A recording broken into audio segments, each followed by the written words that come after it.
We're on the site of one of the largest air rescue missions in the world. It happened in 1944, towards the end of World War II. And it happened in Nazi-occupied Serbia, on a mountaintop in central Serbia. And in this field right here, women and children, because you have to remember, any male capable of any work was off fighting the war.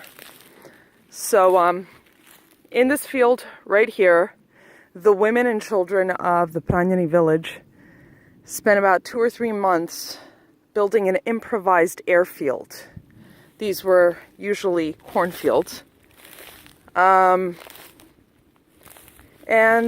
yeah, on top of a mountain they decided to land big-ass cargo planes. Why? To get over 500 Allied Forces pilots, mostly U.S. Air Force, out of Nazi-occupied territory before they all got caught and killed, including the villagers. The site itself is pretty amazing. The geography and the terrain of this region is amazing in and of itself.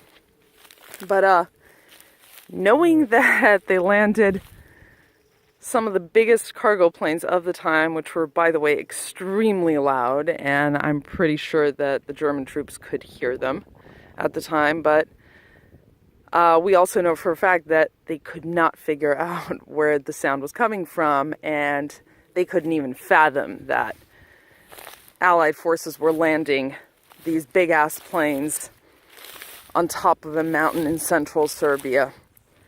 That over there is a friend of ours who brought us up here. My son, my daughter, and my father, who is now 85 in 2016. And in 1944 was a 13-year-old actively participating in the resistance forces during World War II.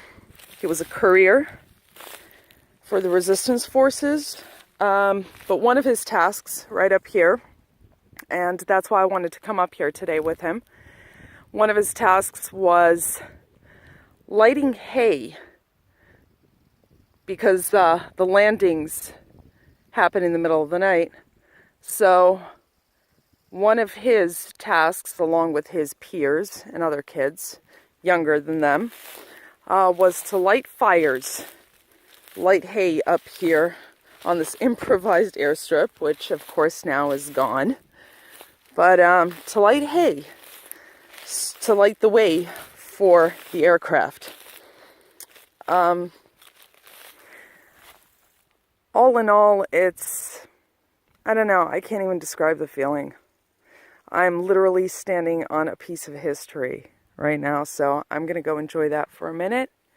And if you're ever in the neighborhood around a town called Gornji Milanovac, about 15-ish miles away is the village of Pranjani, and this non-airstrip airstrip